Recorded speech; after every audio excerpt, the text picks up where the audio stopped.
ñu ngi leen di nuyu di leen jaajëfal yéen ñiy suivre chaîne bii di Xalaat TV ñu leen di dalalaat ci seen jàngatu bés bi.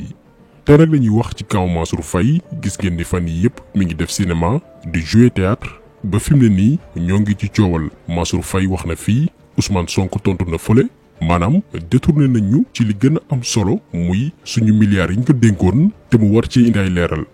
moom Mansour Faye war a dem wuy ji OFNAC ak comité de suivi bi nga xamante ni teg nañ ko fi ngir mu caytu xaalis bi ñu def ci xeex Covid 19 ndax li Sénégalais yi war a xam ak li coow li di bëree bëri bu leen mës a fàtte ni Mansour Faye ci benn rapport nee na dépensé na 60 milliards 709 millions 693 mille 520 francs CFA.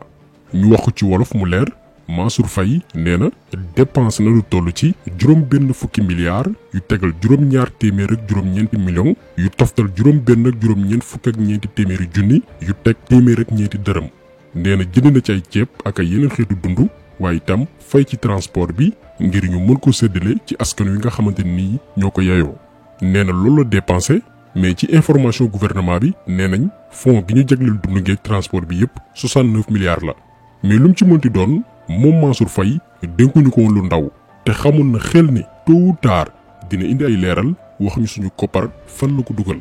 d'autant plus que depuis le début ca njëlbeen ba ci la wone moom Mansour Faye ne jubal taxu koo jóg. fan la ñu xamee ni waa ji ab lubalkat la ab sàcc la te newul koo xamante ni day wax dëgg mooy bi mbiru transport bi jibee maanaam yóbbu dund gi ak kaawu Diop Sy bi ci la ni moom Mansour Faye xamul Diop Sy moo ci indi après ay leeral ne xam na ko moom Mansour Faye. daañ ci ñëw pour won Sénégalais que ni Mansour Faye bokk na ci ñi nga xamante ni ñoo daaka tàppale ci nguur gi fi nekk ak ñàkk wax li nga xamante ni dëppoo rek li am. léegi nag gannaaw ba mu xamee ni def na jëfam ju tooy xepp te mu leer ko ni dina indi ay leeral ci suñuy 60 milliards moo xam ci nguuru gorom bii di Macky Sall wala bés buñ fi jógee ndax xaalis bu ñu toll duñ ko bàyyi noonu dafa yomb. donc gannaaw ba mu xamee li koy xaar gars yi conseillé ko ngir mu créer benn coow digganteem ak Ousmane Sonko ngir def lu ñuy woowee diversion.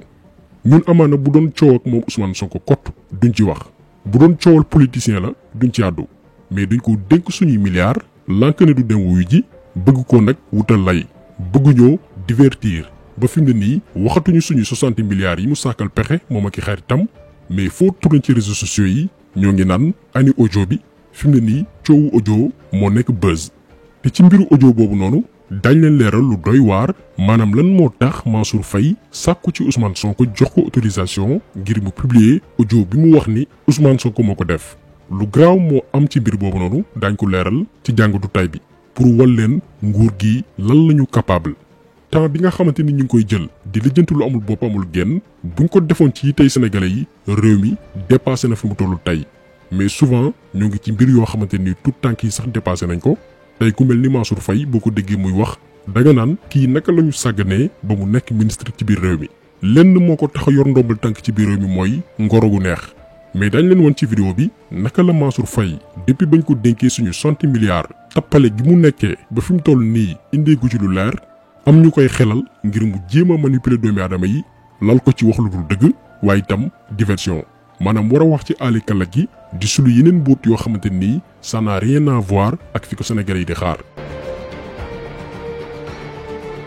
umpale wu leen ni Mansour Faye bañ ko joxee suñu 60 milliards la tàmbali nju njaaj ndax waxoon naa leen ci benn vidéo kër yi dudd gi ñu waxoon ni dañ koy jënd séddale ko askan wi newul woon priorité te ñoom nguur gi xamoon nañ ni jënd ceeb diwlin ak yu ni mel Sénégalais yi soxlawuñ ko woon. jamono jooju li Sénégalais yi gënoon yittewoo mooy ñu lever yenn mesures yi ngir ñu mën a daani seen doole. mais dafa fekk ni ñoom saa yu jafe-jafe présenté woowee dañ ciy profité ngir sàcc séddoo seen biir noonu la ñu def ci inondation bi noonu itam la ñu def bi mbas mi duggee suñu réew.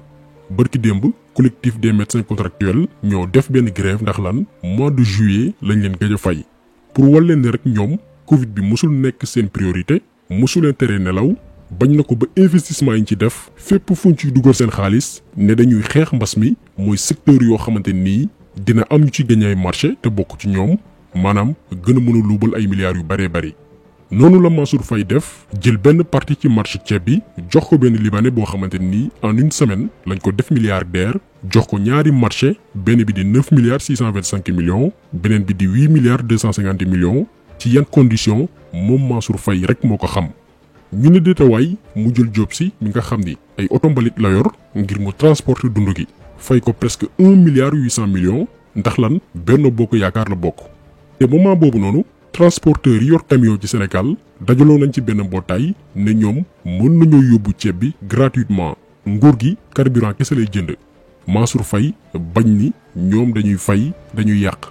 ba pare nag ci benn conférence de presse bu mu amaloon biir ministère de la santé ab journaliste laaj ko ndax xam na Diop Sy ak yenn relation la ak moom mu ne moom xamul Diop Sy. Que vient faire Diop Sy dans cette affaire? Est-il attributaire ou bénévole?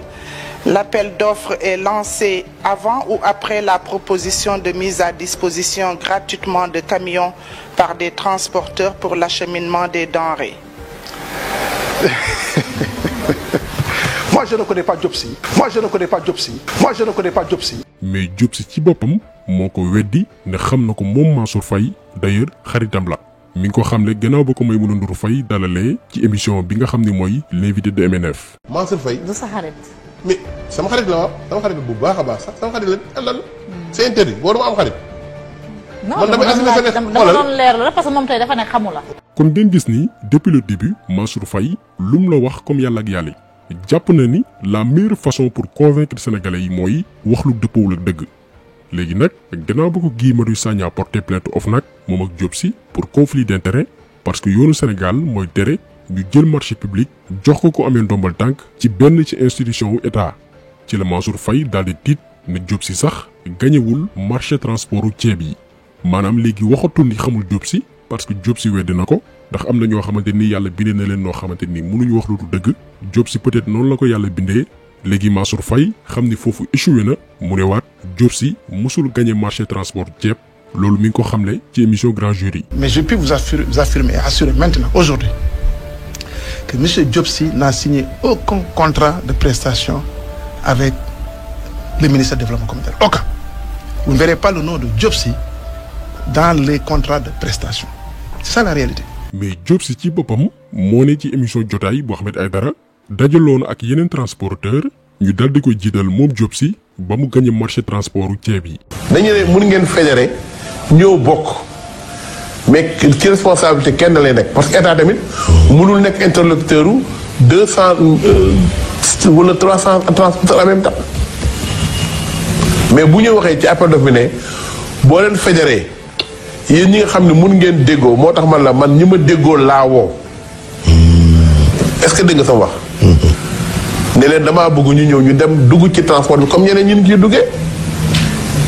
ndax man aw ma plateau yu ñu toll pour man pour ceeb bi mais ñoom ñoo ma ëppale plateau ñun bi ñu defee recensement ñun plateau yi ñu mun a teg. entre man ak ñoom am nañu minimum amoon nañu 150 plateau ñun ñett waaw léegi ñun kay est-ce que ñun bu ñu amee 150 est-ce que jar na ñuy wuti keneen. jaru ko di au lieu moom mu déposé man ma déposé keneen déposé ñun ñett ñëpp bu ñu àndandoo déposé moom moo gën a nekk doole kenn géré ko. kon ngeen gis ni Mansour Faye depuis bi coowul audit juddoo ak plainte bi Guy Marius Sagna déposé OFNAC ci wax lu dul dëgg la bëgg a génnee ci mbir yi di wër ci média yi ak organiser conférence de presse Diop Sy moom convoqué woon nañ ko OFNAC fan yi parce que moom jàpp na ni amul dara luñ koy reproché mais Mansour Faye moom comme que mënul défendre boppam mu ne far sax léegi du ma wuy ji OFNAC. Répondriez-vous à une convocation de l'OFNAC? Ah non, je ne serai pas l'OFNAC. L'OFNAC ne peut pas convaincre un ministre. Si l'OFNAC me convainc, j'irai pas. Parce que l'OFNAC n'a pas vocation, n'a pas compétence pour convaincre un ministre. C'est ça la réalité. Nous n'avons rien à reprocher. Hein? Si peut-être des responsables du ministère sont convoqués, il n'y a aucun problème. Mais moi, ministre, en tant que ministre, je ne répondrai pas à une convocation de l'OFNAC. Parce que l'OFNAC n'a pas compétence à me convoquer. gannaaw ba mu waxee lii nag sénégalais yëpp dal ci kawam ndax ku bañ ñu déglu la cela veut dire que yow am na looy nëbb léegi ci lañ ko conseillé mu retourner débat bi yóbbu ko ci Ousmane Sonko doon na mu sukkal di ma raamal ngir am audience ca palais. loolu la ñuy wooye ci wàllum stratégie de communication politique surtout en période de crise maanaam boo nekkee ci ay difficultés médias yi di la mbamb loolu la ñuy wooye stratégie de la distraction. professeur américain bi nga xam ne mooy Noam Chomsky dafa élaborer 10 stratégies de manipulation de masse ñi ngi leen di recommander pour ñu ko mën lire ko document wu 2 pages la bu am solo boo xamante ni def nañ ko ci description vidéo bi benn ci 10 stratégies de manipulation de masse yooyu noonu 10 la mais benn bi ci gën a am solo la ñuy jël parce que moo méngoo contexte bi mooy la stratégie de distraction maanaam naka ngay manipuler doomi aadama yi jaarale ko ci média yi ba uli ko ñu wax ci mbir bi gën a am solo ci débat public bi dañuy orienter seen attention maanaam orienter attention wu doomi aadama yi ci benn fait divers loolu la ñu conseillé Mansour Faye parce que leer na leen ni mënul défendre boppam ci 60 milliards yi léegi nag comme que Ousmane Sonko mooy ki ëpp coow actuellement ci opposition bi te la plupart boo ko joxoñee baaraamu tuuma da lay tontu ñu ne ko léegi créer benn fait divers parce que ñun coowal Mansour Faye ak Ousmane Sonko fait divers lañ ko jàppee te fait divers bi kenn la arrangé muy Mansour Faye moom amul dara lu muy perte ci coow li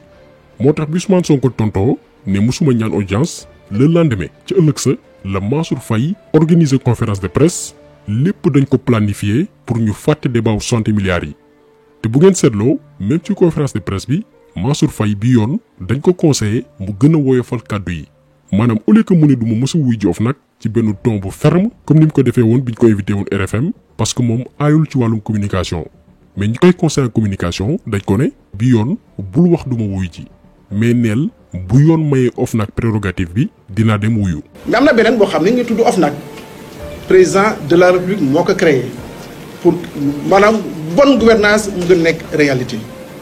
damay wax tey nii OFNAC boobu leen bu fekkee yoon may na ko bu ko fekkee yoon may na ko maanaam mu convoqué ministre man de bu fekkee yoon may na ko mu convoqué ministre du ma sax maanaam soldat la damay xel dem fekk leen.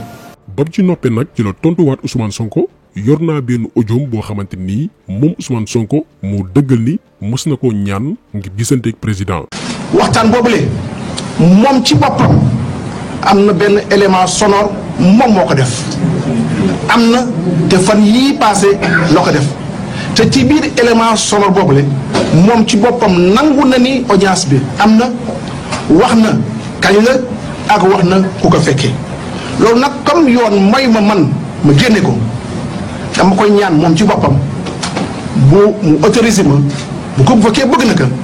man ma génne ko bu nee prip man ma génne ko bu neexee yàlla. est-ce que déglu ngeen bu baax ay kàddoom waxul ni dafa enregistré Ousmane Sonko ci seen rencontre bi ñu amaloon ñoom ñaar ay at ci ginnaaw déedéet dafa ni yor na benn élément sonore boo xamante nii fan yii la ko Ousmane Sonko def maanaam yàggul moom Ousmane Sonko ci biir élément sonore boobu noonu di dëggal ñoom ñaar seen gise. am na benn élément sonore moom moo ko def am na te fan yii passé loo ko def.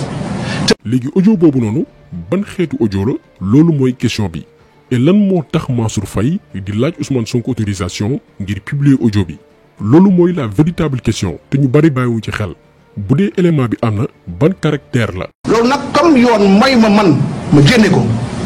dama koy ñaan moom ci boppam bu mu autorisé ma bu ko bu fekkee bëgg na ko man ma génne ko bu nee prip man ma génne ko bu neexee yàlla. li tax nag muy ñaan autorisation ci loolu la ñuy ñëw parce que audio boobu noonu bu fekkee ni am na c'est clair que ni dafa am caractère données personnelles maanaam dafa di élément boo xamante nii bu dee ni am na Ousmane Sonko ba mu ko doon wax ci cadre privé la ko waxee woon léegi foofu 3 options moo am soit nguur gi fi nekk dafa mettre téléphone Ousmane Sonko sous surveillance ba lépp lu muy communiquer ñu enregistrer ko loolu benn la te ñun gëm nañu loolu lu mën a nekk la ndax tey képp kuy opposant wala activiste te nguur gi di la bàyyi xel sa téléphone loo ci communiquer moo xam appel wala SMS état baa ngi lay surveiller ak ay renseignements ba ci tey groupe WhatsApp activiste yi am na ay topp yoo xamante nii dañuy wooye seen bopp ay activiste te nekk ci biir alors que ay éléments wu nguur gi lañ lépp lu activiste yi nar ci ay pexe bëgg ko réaliser nguur gi jël ay précaution am jiitu leen ci toog di leen xaar donc li wér te wér mooy Ousmane Sonko ay données personnelles am moo xam ay appel am ak SMS yi muy échangé gars yi enregistré nañ lépp toog di ko xaar ba am occasion loolu benn la. beneen façon bi Mansour Faye mën a amee audio Ousmane Sonko bu dee ni am na mooy mu am ko Ousmane Sonko envoyé benn audio WhatsApp doon tudd rencontre am ak Mansour Faye kooku jël ko dal di koy exploité jox ko moom Mansour Faye wala Ousmane Sonko am keneen ku mu doon waxal en privé wala ñu mu doon waxal ci benn bërëb tudd boobee audience am ko ci enregistré jox ko Mansour Faye ñetti option yii moo am te bu dee ni audio boobu noonu lu am la effectivement données personnelles la parce que kenn amul droit partager ko ci espace public donc ñun jàpp nañ ni bu dee ni audio boobu noonu lu existe la ci ñetti conditions yi la ko Mansour Faye mën a amee looloo tax muy ñaan Ousmane Sonko jox ko autorisation ngir mu mën ko publier sinon bu ko publier sans autorisation Ousmane Sonko yoon daf koy topp pour collecter des données à caractère personnel par un moyen frauduleux, déloyal ou illicite. te loolu képp ku ko def yoonu Sénégal dafa ni nañ la daan benn at jàpp juróom-ñaari atu koso yoo xam ne da koy tëdd amande la lu toll ci 500 000 jàpp 10 millions de francs CFA. loolu moo tax Mansour Faye di sàkku autorisation Ousmane Sonko nee na sax autorisation bi ko Sonko tontu ci ay kàddu doyul da koy envoyé benn UC semaine prochaine pour gën a am ay garantie.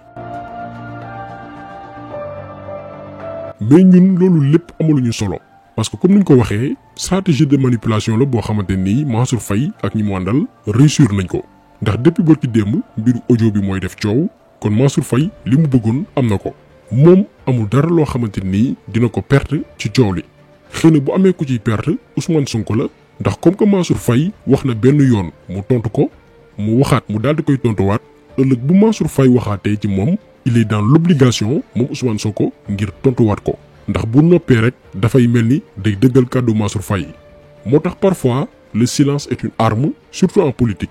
waxuñ ni nag doo tontu parfois ku la ko bos nga xori ko sinon dañ lay piétiner comme ni ñu def Khalifa Sall bu ngeen seetloo Khalifa rey nañ ko politiquement ndax lan dafa yaru ba mëpp donc day baax parfois ci politique nga réagir mais booy tontu da ngay xool ki ngay tontu mooy kan ban poids politique la am lan lay représenter est-ce que sama nawle la wala ban mérite la am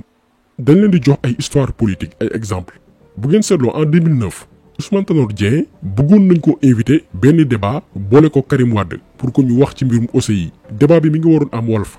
mais Ousmane Tanor Dieng dafa bañ mujjul ñëw ci débat bi lan moo tax parce que xam na ni kii papaam mooy sama concurrent mooy sama nawle kon du ma wàcce sama bopp di débat ak moom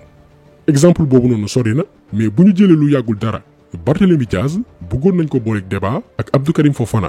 mais Barthélémy dafa bañ débat bi parce que xam na ni ñoom ñaar parcours yi bokkul niveau yi du benn te tey boo xoolee Mansour Faye ban mérite la am lan mooy méritam ci biir réew mi mooy sama rakk bu jigéen sëyam neex na bu gorom nekkul woon président du tekki dara ci réew mi mais leen rek lañ koy wax mooy Mansour Faye demal nga wuy ji OFNAC Abdou Karim Gueye xurum xaq nee na ne bépp sénégalais def vidéo ne Mansour Faye demal wuy ji OFNAC daal di koy partagé fépp. na ñëpp ni ci ñëpp njàpp Mansour Faye demal nga wuy ji OFNAC Mansour Faye demal nga wuy ji OFNAC Mansour Faye demal nga wuy ji OFNAC. kon na dem wuy ji leeral suñuy 60 milliards fu mu dugg moo gën teesante bi ndax bu xaaree ba Macky jóge fi moom day gën a métti ci moom dootul am protection kon jàngat bi tey loolu woon ñu ngi leen di gërëm di leen jaajëfal di leen di daje beneen yoon ci beneen jàngat jaa ngeen jëf.